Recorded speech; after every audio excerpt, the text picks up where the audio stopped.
The prison complex sat like a scar on the purple-tinted landscape of Raxus 7, a fortress carved into obsidian cliffs that stretched toward an alien sky. Inside its reinforced walls, 381 human Navy SEALs sat in cramped detention cells, their situation growing more desperate by the hour. The Krell Dominion had finally achieved what they considered impossible, capturing an entire battalion of Earth's most elite warriors in a single, coordinated ambush. Lieutenant Marcus Chen pressed his forehead against the cold metal bars of his cell, watching the reptilian guards patrol the corridors with their plasma rifles held ready. The attack had come without warning during what was supposed to be a routine reconnaissance mission on the planet's northern continent. Intelligence had failed them completely. What should have been an abandoned mining facility turned out to be a trap, with Krell shock troops waiting in every shadow. Within minutes, the SEALs found themselves surrounded by overwhelming numbers, their extraction shuttles destroyed before they could even call for help. The Krell were an ancient warrior race, standing nearly 8 feet tall with scaled skin that could deflect small arms fire. They had been at war with humanity for almost 3 years now, ever since human colonies began expanding into what the Krell considered their ancestral territory. Every battle between the two species had been brutal, but the Krell had never managed to capture this many human soldiers at once. Their commander, a scarred veteran named Thraxzul, walked through the prison regularly, his yellow eyes gleaming with satisfaction at his prize catch. Chen could hear the whispers echoing through the cell blocks. Some men were injured. Others were sick from the alien pathogens in the atmosphere that their suits no longer protected them from. Medical supplies were scarce, and the Krell showed no interest in providing proper care to their prisoners. They fed the humans just enough to keep them alive, giving them purple slop that tasted like metal and made several soldiers violently ill. The temperature inside the prison fluctuated wildly, freezing at night and sweltering during the day, another form of torture designed to break their spirits. But these were SEALs. Breaking wasn't in their vocabulary. Throughout the complex, small groups were already planning, communicating through taps on walls and coded coughs.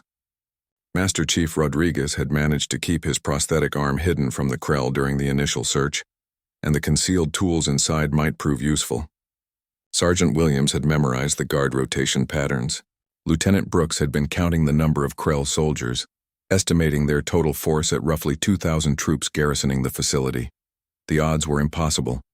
Even if they could somehow break out of their cells, they were stranded on a hostile planet, hundreds of miles from any human outpost.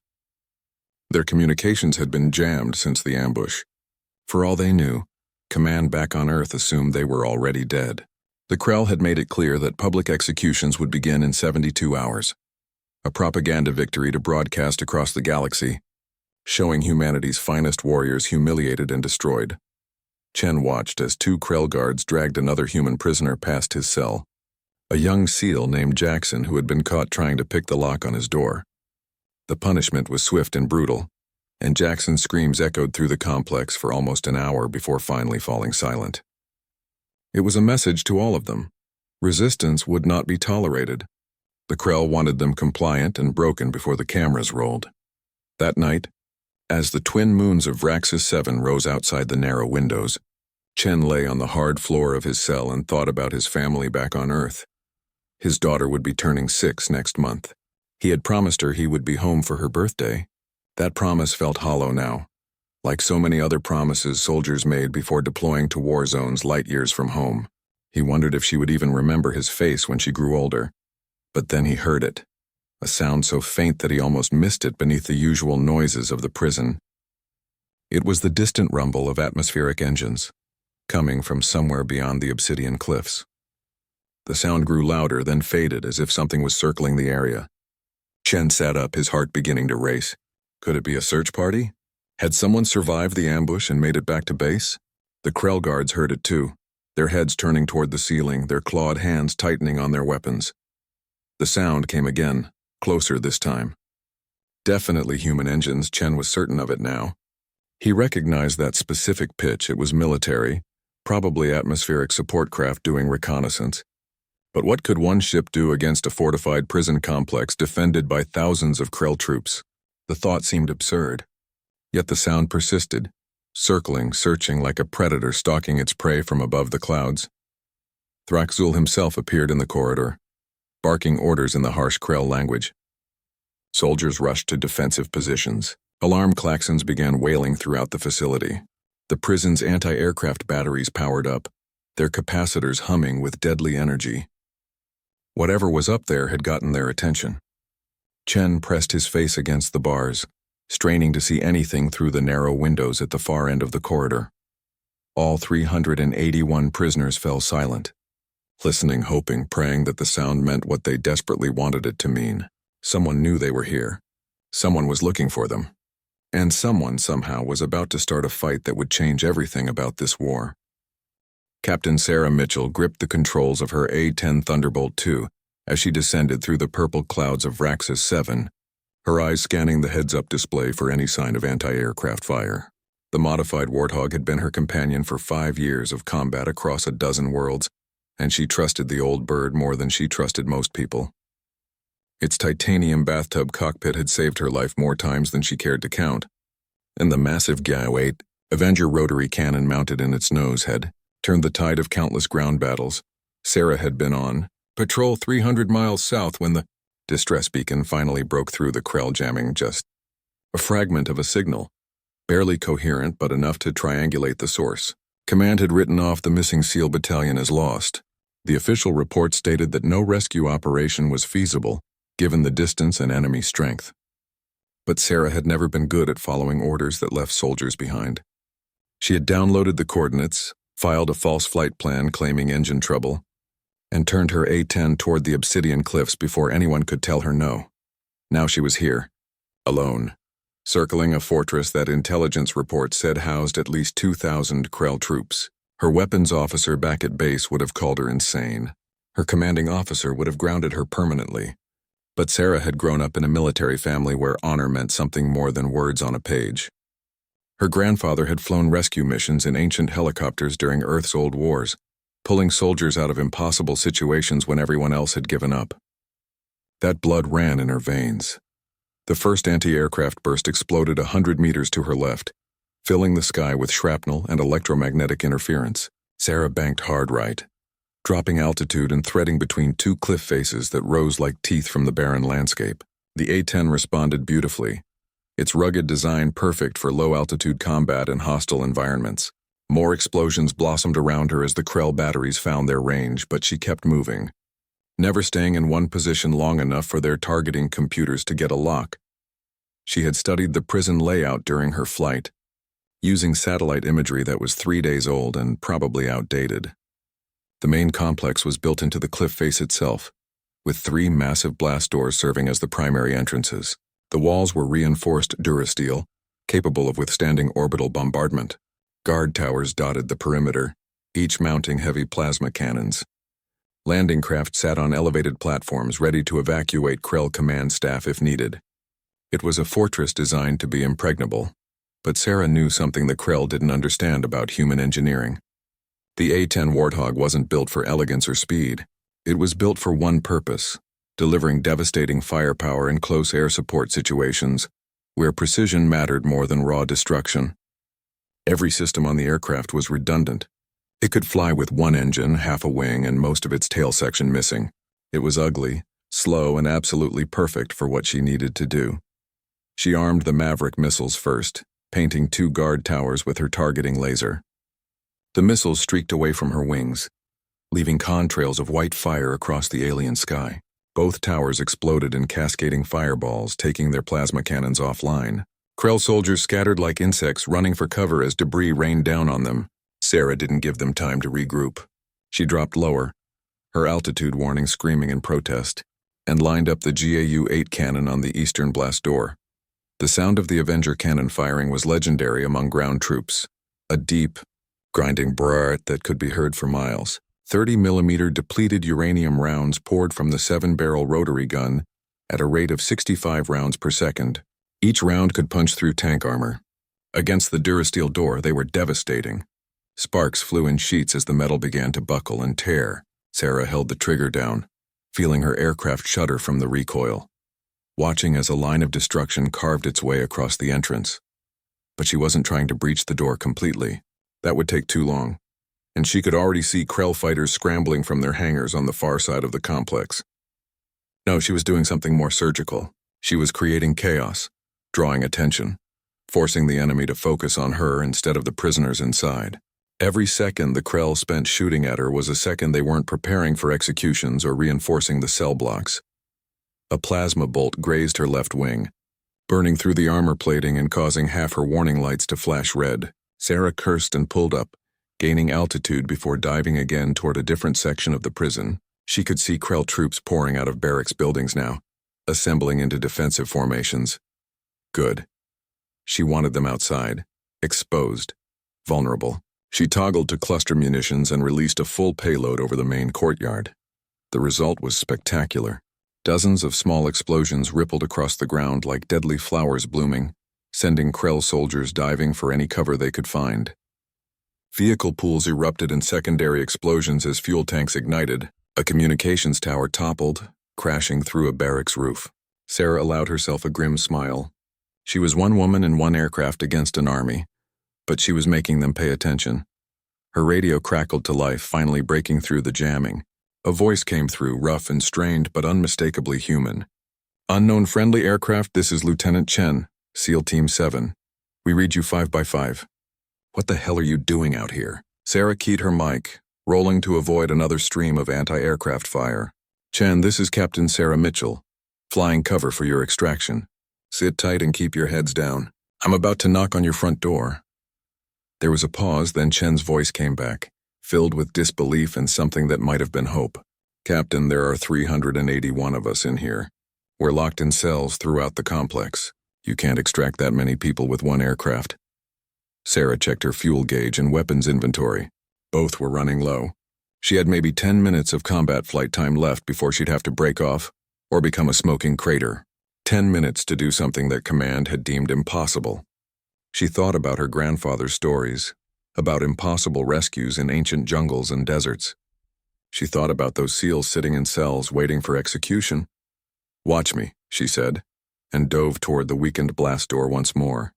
The eastern blast door had already taken significant damage from Sarah's first strafing run, but it still held against the framework of the prison complex. She pulled her A-10 into a tight banking turn, feeling the G-forces press her into the seat as she came around for another pass. Below her, Krell troops were reorganizing, bringing up heavy weapons from interior storage.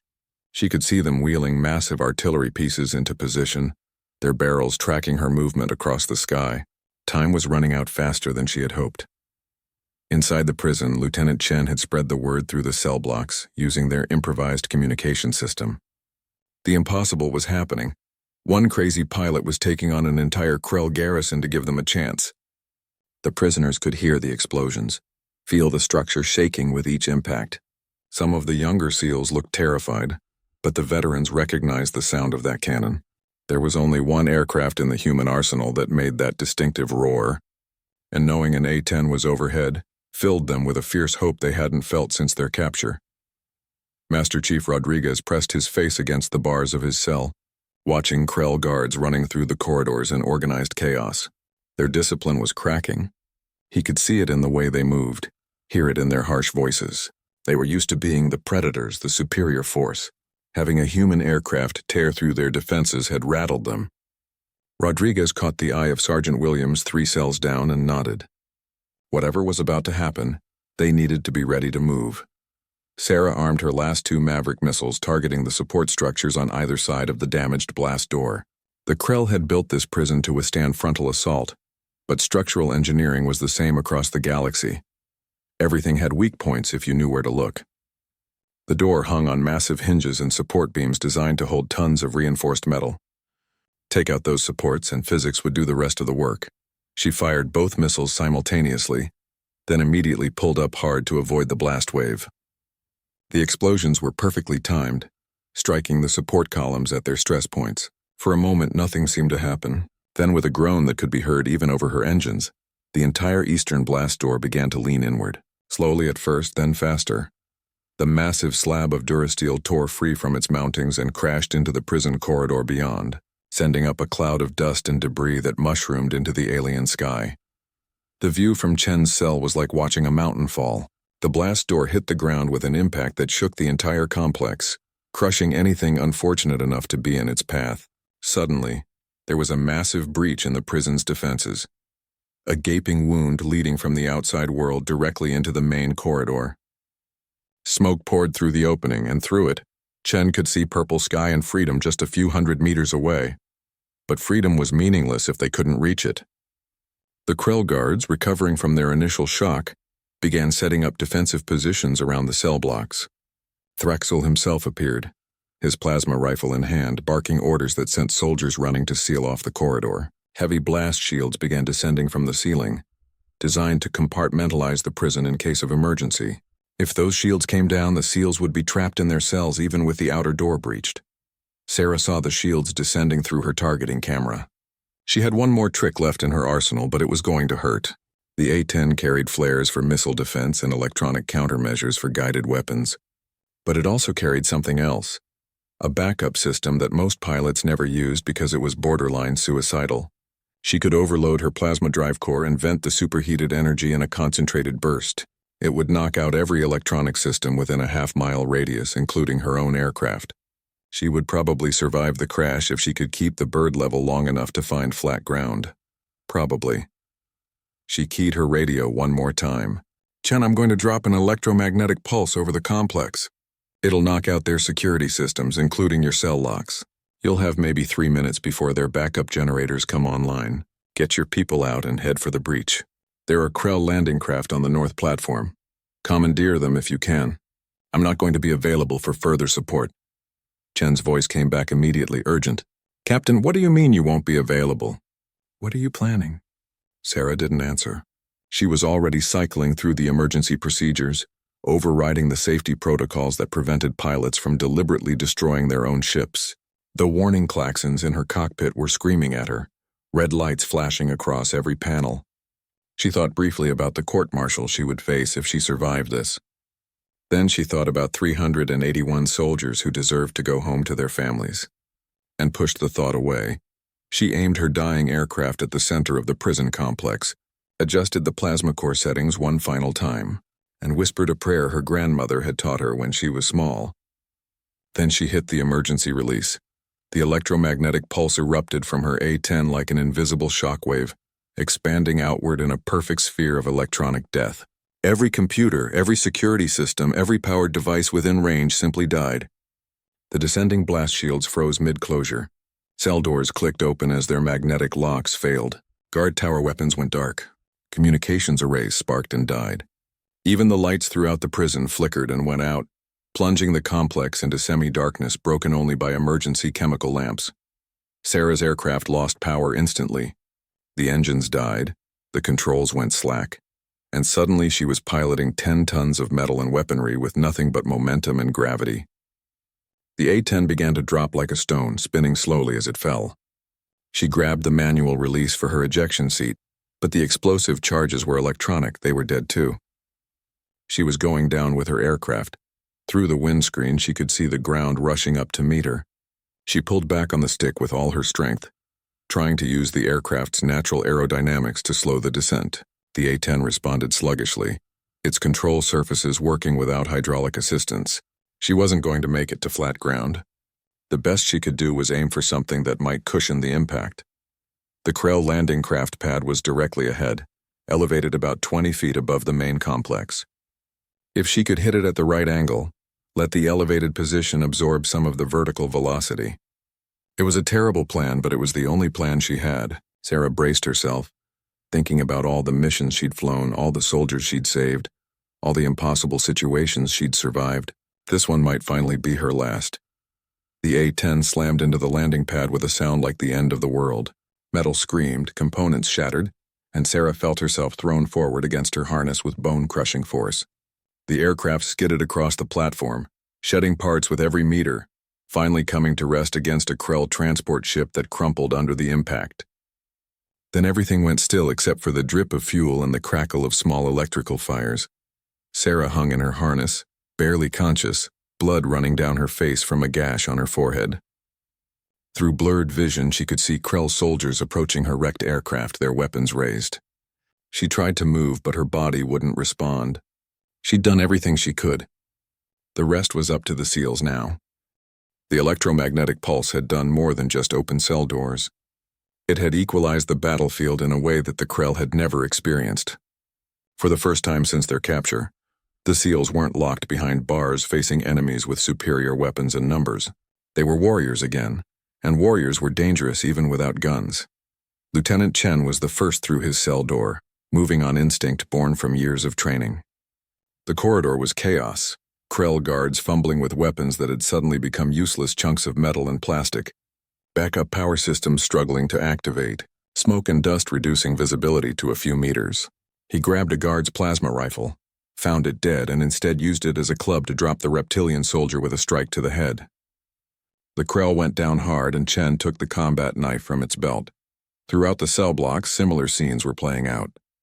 381 elite soldiers, trained for exactly this kind of situation, poured out of their prisons and fell upon their captors with a fury born from days of helpless captivity. The Krell had numbers and strength, but the humans had desperation and the kind of tactical coordination that came from fighting together across a dozen worlds. Master Chief Rodriguez rallied a group of 20 SEALs in the Western Corridor, organizing them with hand signals since the EMP had killed their communication equipment too. He pulled the concealed tools from his prosthetic arm, a small cutting torch, some wire, and a compact explosive charge he'd kept hidden for exactly this kind of emergency.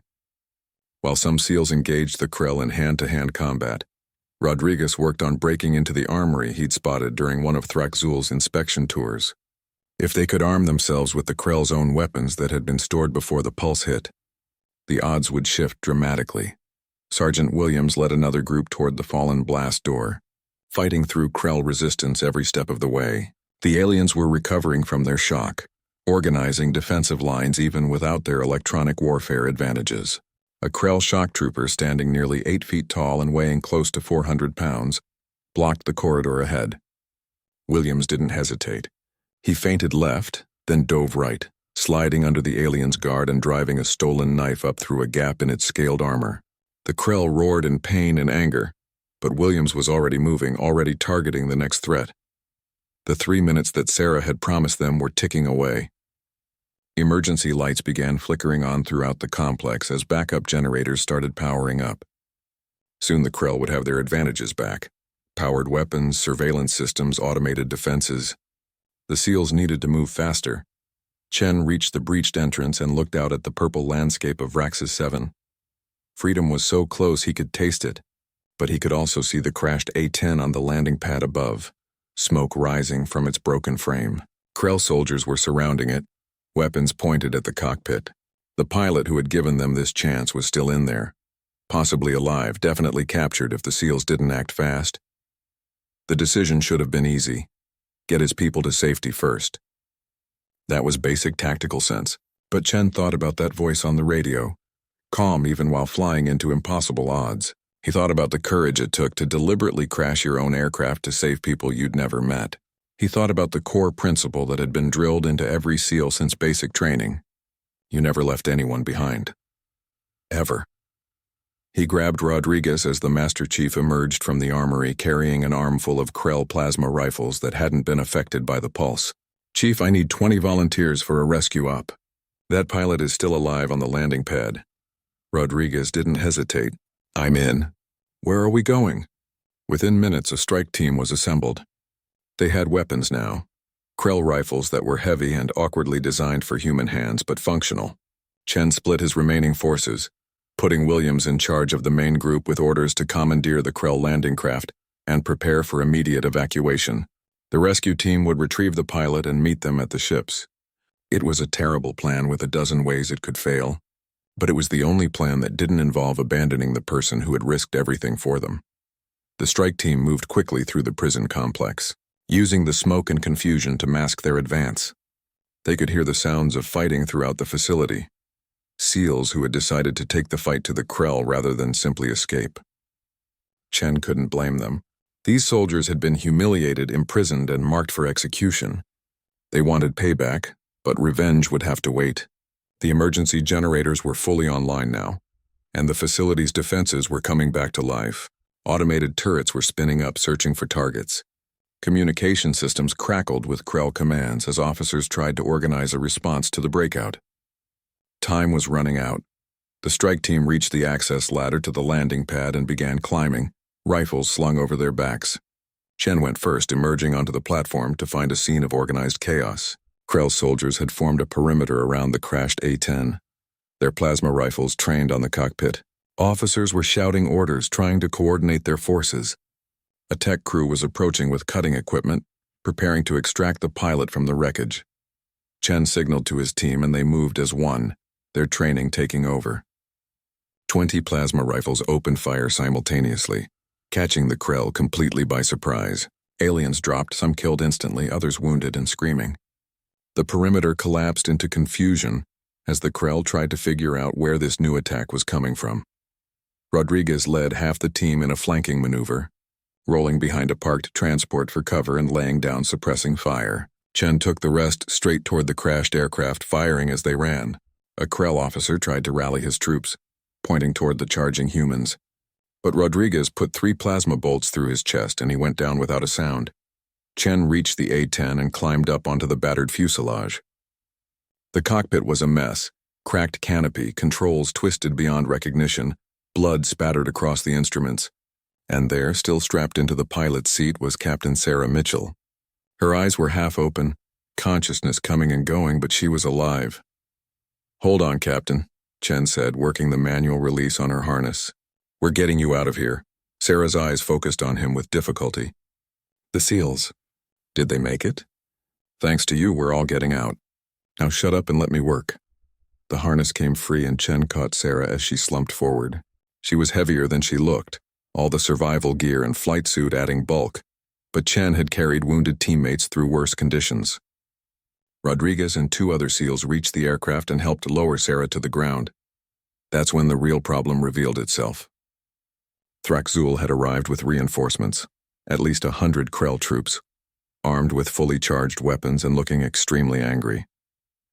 The strike team was trapped on the landing pad with their backs to a cliff edge and an entire Krell strike force between them and escape. Rodriguez looked at Chen, then at their unconscious pilot, then at the odds they were facing. He grinned, an expression that had terrified enemies on 6 different worlds. "Well, Lieutenant, you've gotten us into some interesting situations before, but this one might be your best work yet." Chen chambered around in his stolen rifle and prepared for the fight of his life. Thraxul stood at the entrance to the landing pad, his yellow eyes blazing with fury. The human prisoners had somehow turned his perfect capture into a disaster. His fortress was in chaos, his guards were scattered, and now these vermin had the audacity to rescue the pilot who had humiliated his entire garrison. It was an insult that burned in his chest like acid. He raised one clawed hand and his troops advanced in a coordinated line, weapons ready to end this rebellion once and for all. Chen assessed the situation in the handful of seconds he had. 20 SEALs against 100 Krell on open ground with limited cover. The crashed A-10 provided some protection, and there were a few parked transport ships they could use for concealment. But ultimately they were surrounded with nowhere to run. Behind them was a 50-foot drop to the rocks below. The only way out was through an enemy force that outnumbered them 5-1. But numbers had never been the deciding factor in SEAL operations. Chen had fought against worse odds in urban combat on New Jakarta, in the frozen wastes of Epsilon Station, in the zero-gravity corridors of captured space stations. The Krell had size and strength in numbers. The SEALs had something else, the accumulated knowledge of centuries of human warfare, tactics refined through thousands of years of fighting each other before they ever met another species in the galaxy. Rodriguez was already moving before Chen gave the order, directing their small force with hand signals. 4 SEALs took positions behind the A-10's engine block, the titanium bathtub that had protected Sarah during her crash now serving as a shield wall. Another 6 spread out among the parked transports, creating overlapping fields of fire. The remaining 10, including Chen, formed a mobile unit ready to respond to threats from any direction. And in the center, protected by their formation, lay Captain Sarah Mitchell, slowly regaining consciousness. The first exchange of fire lit up the landing pad like a lightning storm. Plasma bolts crossed the space in both directions, hitting metal, stone, and occasionally flesh. The Krell advanced in disciplined ranks, using their natural armor and shields to soak up damage, while returning fire with devastating accuracy. A SEAL named Jackson took a bolt to the shoulder and went down screaming. Another, Peterson, caught one in the leg and kept firing from a kneeling position, refusing to yield ground. But the humans were giving as good as they got. Rodriguez had found his rhythm, firing in controlled bursts that dropped Krell troops with mechanical precision. Sergeant Williams appeared from the direction of the main complex, leading another 20 SEALs who had heard the fighting and come running. The odds were still terrible, but they were getting less terrible by the second. Chen saw Thrak-Zul directing the battle from the rear, using his troops as expendable shields while he coordinated the assault. Take out the commander and the whole formation would collapse. That was basic tactical doctrine. Chen signaled to Rodriguez, pointing toward the Krell leader. The Master Chief nodded and began working his way around the perimeter, using the parked ships for cover, getting into position for a clean shot. Sarah's eyes fluttered open, consciousness returning in waves of pain. She could hear the sound of battle, see plasma fire lighting up the alien sky, feel the vibration of combat through the metal deck beneath her. She tried to sit up and immediately regretted it as her ribs protested with sharp agony. A young SEAL whose name tape read Morrison knelt beside her, checking her for injuries while simultaneously watching for threats. "Ma'am, you need to stay down," Morrison said, pushing her gently back. "We've got you. Just rest." But Sarah Mitchell had never been good at following that particular instruction. She forced herself to a sitting position, leaning against the landing gear of a Krell transport. Her vision was clearing, and what she saw made her heart sink. These soldiers were fighting for their lives because of her, because she had crashed here, because they had come back for her instead of escaping when they had the chance. "This is wrong," she muttered, her voice rough. "You should have left me." Morrison glanced at her briefly, then returned his attention to the battle. "No offense, ma'am, but that's not how we operate. You came for us. We come for you.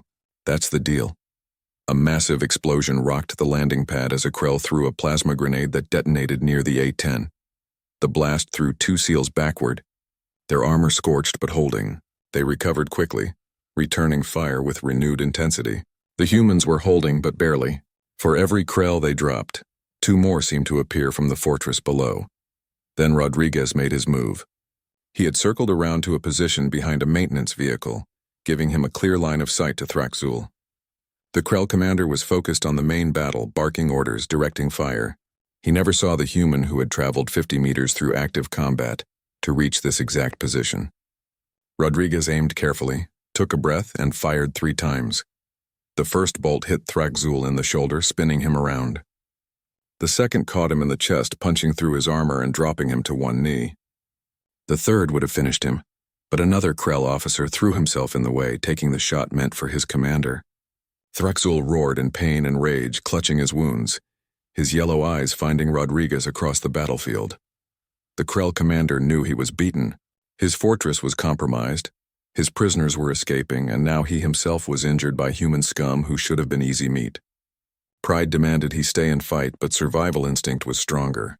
Thrak-Zul gave the order to fall back, to regroup, to seal the landing pad and trap the humans until reinforcements could arrive from the Krell fleet in orbit.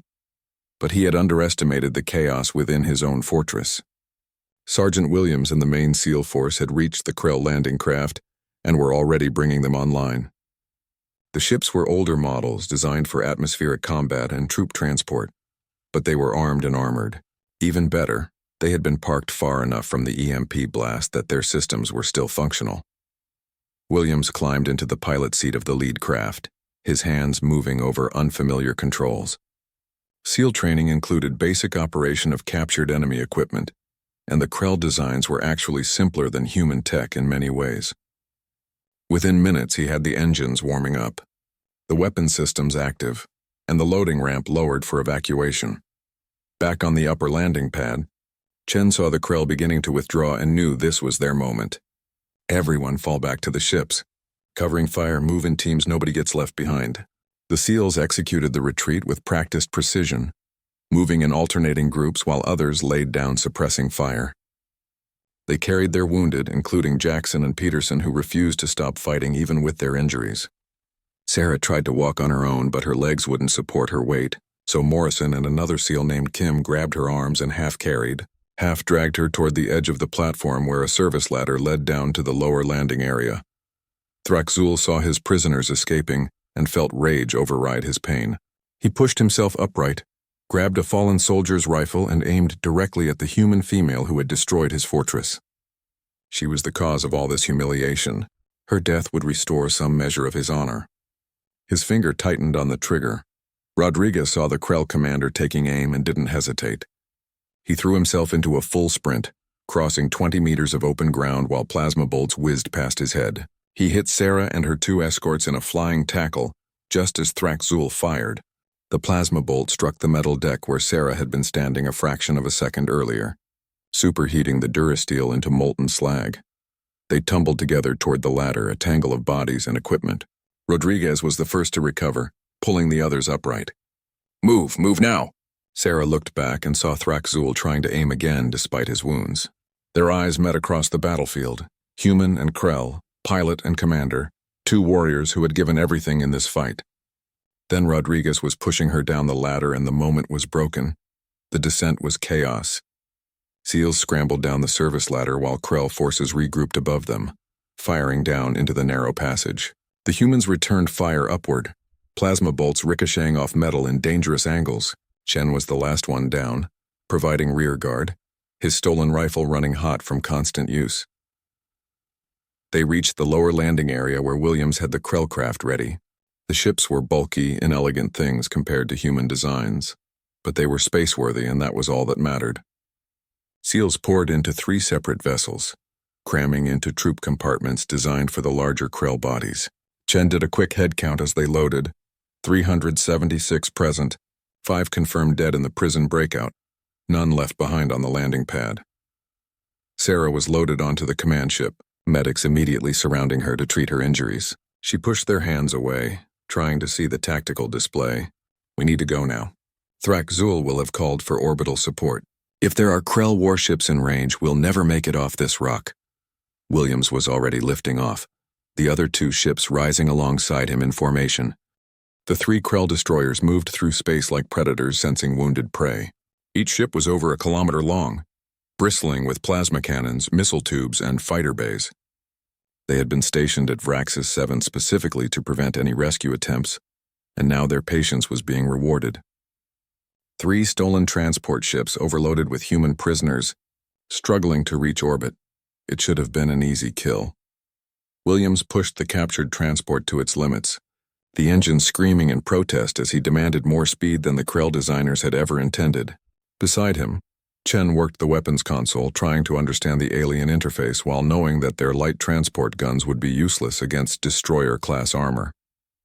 Behind them in the troop compartment, 376 SEALs braced for impact, checking weapons that would mean nothing if the destroyers decided to simply vaporize them from range.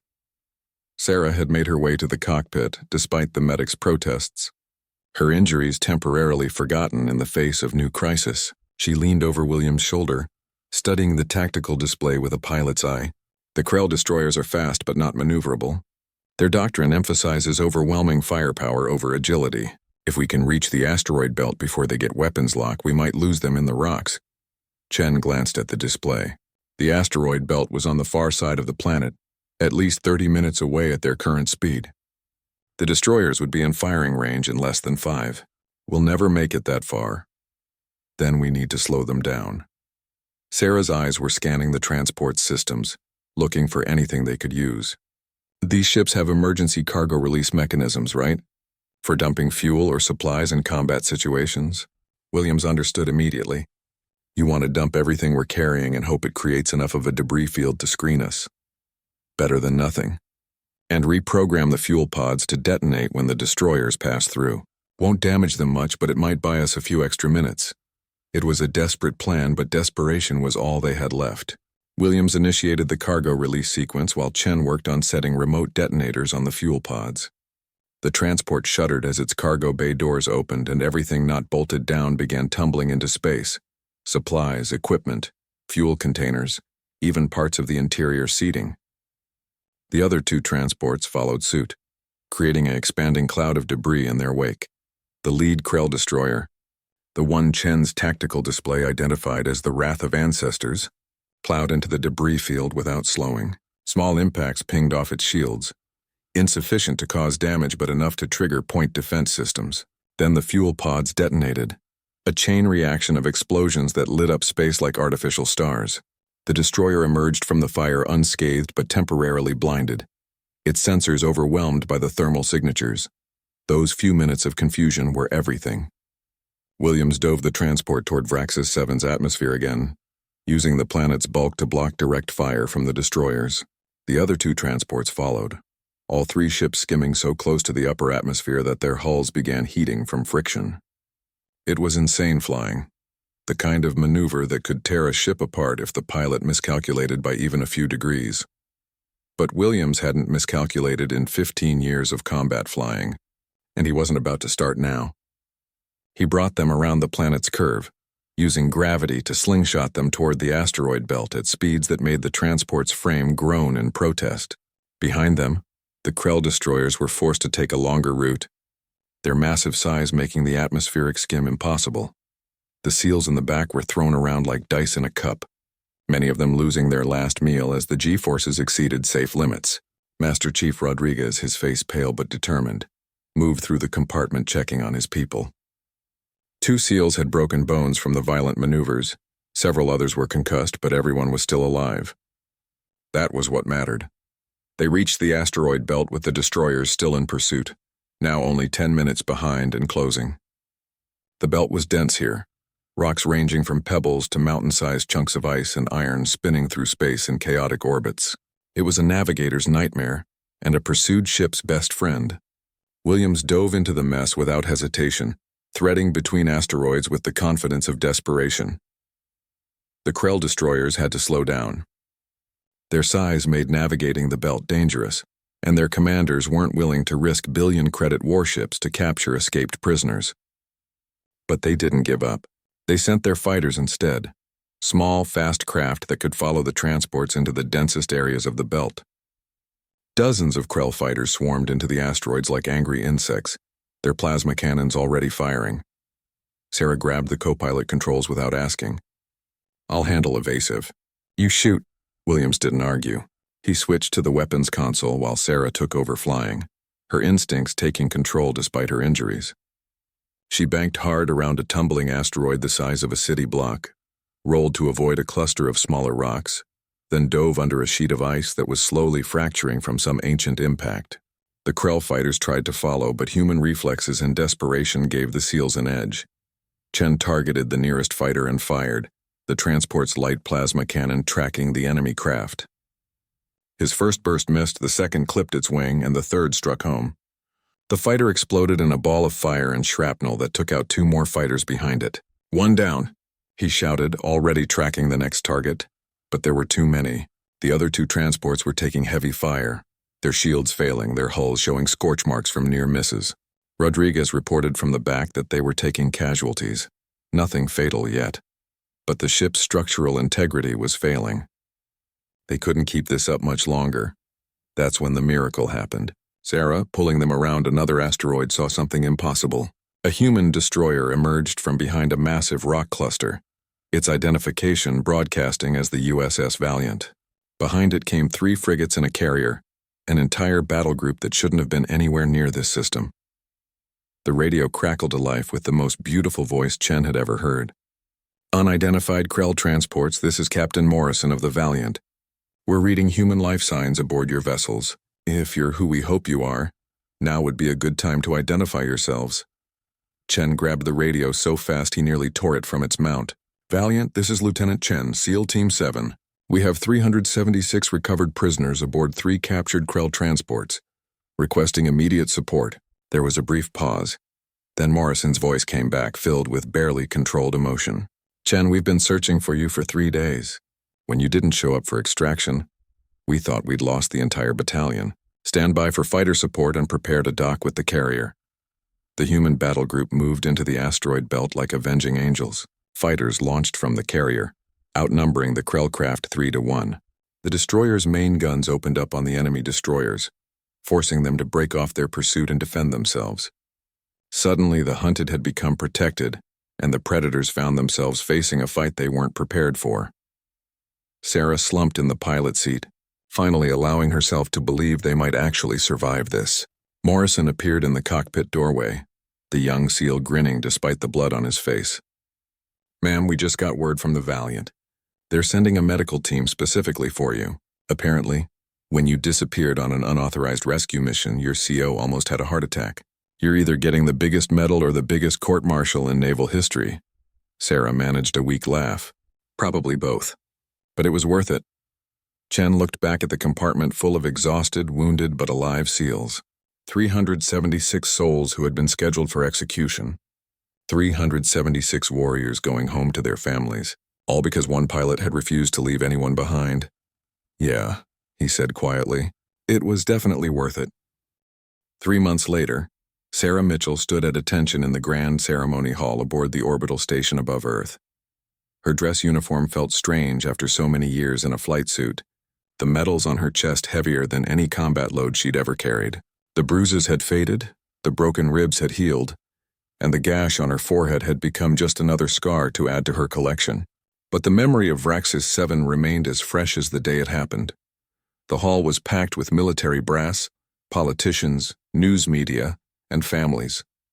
So many families. Parents who had thought they'd never see their children again. Spouses who had been preparing for funerals instead of reunions. Children who were too young to understand what their mothers and fathers had survived. They filled the viewing galleries, watching as the rescued SEALs received their commendations for courage under fire. Fleet Admiral Chen walked to the podium. No relation to Lieutenant Chen, though they'd joked about it during the debriefing and began speaking about sacrifice, duty, and the bonds that held humanity together across the vast darkness of space. Sarah barely heard the words. She was watching the faces in the crowd, seeing the emotion there, the gratitude and relief and joy. Lieutenant Chen stood 3 places down from her, his own chest now decorated with medals that marked him as one of the most decorated SEALs in the service. Master Chief Rodriguez was beside him, looking uncomfortable in his dress uniform but standing proud. Sergeant Williams, Private Morrison, and 372 others filled the hall. Every one of them alive because they had refused to give up on each other. 5 names were missing from the roll call, carved into a memorial wall that would be unveiled after the ceremony. 5 SEALs who had died in the initial ambush or during the prison break. Their families sat in the front row, receiving folded flags and posthumous honors. Sarah had met with each family privately, telling them how their loved ones had fought, how they had never stopped being warriors even in captivity. It had been the hardest thing she'd ever done, harder even than flying into that Krell fortress alone. The Admiral called Sarah's name and she stepped forward, her back straight, despite the lingering ache in her ribs. The citation was read aloud, how she had disobeyed orders to mount an unauthorized rescue mission, how she had single-handedly engaged an entire Krell garrison, how she had deliberately destroyed her own aircraft to give the prisoners their chance at freedom. The words sounded too heroic, too clean. They didn't capture the fear she'd felt watching the ground rush up, the certainty that she was about to die, the desperate hope that it would be enough. The Admiral pinned the Medal of Valor to her uniform, the highest non-combat decoration the fleet could award. Then he leaned in and whispered so only she could hear, "Your grandfather would be proud. He pulled off a few crazy rescues in his day too, but nothing quite like this." Sarah felt tears threatening and blinked them back. Military bearing, she reminded herself. Save the emotions for later. But then something unexpected happened.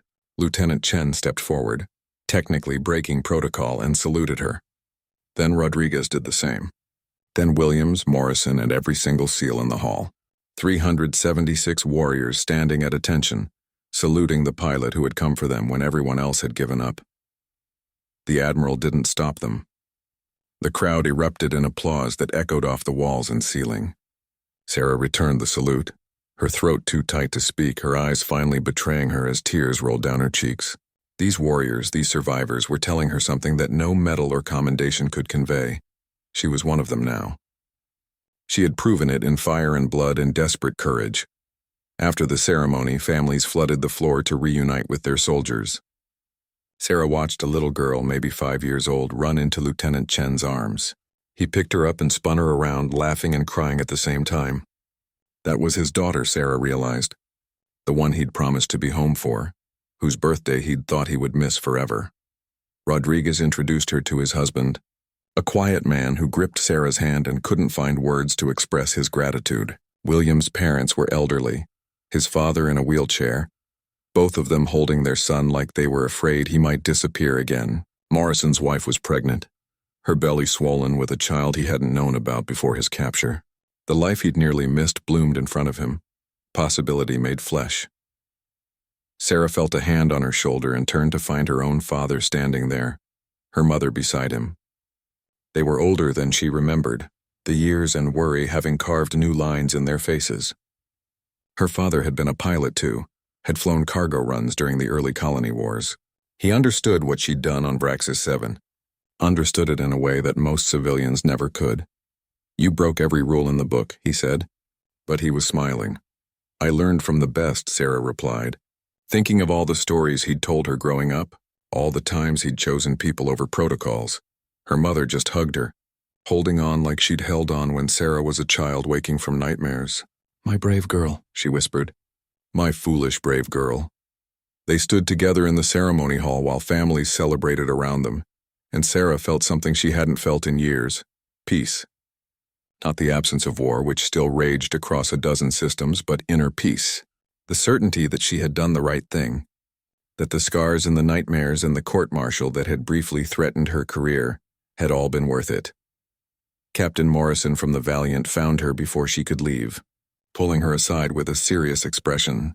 "I wanted you to know, Captain Mitchell, that your unauthorized mission has sparked a significant policy change. Command has issued new search and rescue protocols. No more writing off captured personnel as unrecoverable without attempting rescue. They're calling it the Mitchell Doctrine." Sarah wasn't sure how she felt about having military policy named after her, but she supposed there were worse legacies to leave. Just make sure they learn the important lesson. One determined person can change everything. Numbers and odds don't matter as much as will. "I think the Krell learned that lesson too," Morrison said with a grin. "Intelligence reports say Thraxul was stripped of his command and exiled. The fortress on Vraxis 7 has been abandoned. Turns out having your supposedly impregnable prison broken by a single pilot and a bunch of prisoners is bad for your reputation. The war wasn't over. It wouldn't be over for years, maybe decades. But humanity had proven something on Vraxis 7 that echoed across the galaxy. They didn't abandon their own. They didn't calculate acceptable losses and move on. They came back for each other no matter the odds, no matter the cost. Sarah thought about Thraxul sometimes, wondered if he ever replayed that battle in his mind the way she did. Wondered if he understood that he'd been defeated not by superior technology or numbers, but by something the Krell didn't seem to possess: the unwillingness to leave anyone behind. It was humanity's greatest strength and sometimes their greatest weakness: this stubborn refusal to write people off as lost causes. Lieutenant Chen found her before she left the station, wanting to say goodbye properly. His daughter was asleep in his arms, exhausted from the excitement of the day. "Captain, I know you've heard this 1,000 times already, but thank you. For my life, for all our lives, but mostly for giving me the chance to be a father to this little girl." Sarah touched the child's hair gently, marveling at how soft it was. How fragile children seemed when you'd spent years surrounded by weapons and war. "Take care of her, Lieutenant. Make sure she knows her dad is a hero." "I'll tell her about the real hero," Chen said. "The pilot who came when no one else would." As Sarah walked to the docking bay where her new A-10 waited, the fleet had assigned her a replacement, and somehow rumor said this one flew even better than her old bird. She thought about all the pilots who would come after her. The ones who would read about Vraxis 7 in training manuals, who would learn the Mitchell Doctrine, who would be inspired to take impossible chances on desperate rescues. Some of them would succeed. Some of them would fail. Some of them would die trying. But they would try, and that made all the difference. That was what it meant to be human in a galaxy full of species that couldn't understand why anyone would risk everything for people who might already be dead. Sarah climbed into her cockpit, ran through her pre-flight checks, and prepared to launch. Her next assignment was escort duty for a colony ship heading to the frontier. Routine work, low risk, the kind of mission command gave to pilots they wanted to keep safe after they'd become public heroes. But she knew it wouldn't stay routine. It never did. Somewhere out there in the vast darkness, someone would need help, Someone would be trapped, surrounded, outnumbered, and facing impossible odds. And when that call came, Sarah Mitchell would be ready to answer. Because that's what humans did. They came for each other. They fought for each other. They refused to accept that anyone was beyond saving. 376 warriors and one crashed A-10 had proven that on Vraxis 7. Now it was a lesson written in fire across the stars, a promise that echoed through every human fleet, every outpost, every lonely patrol ship drifting through the void.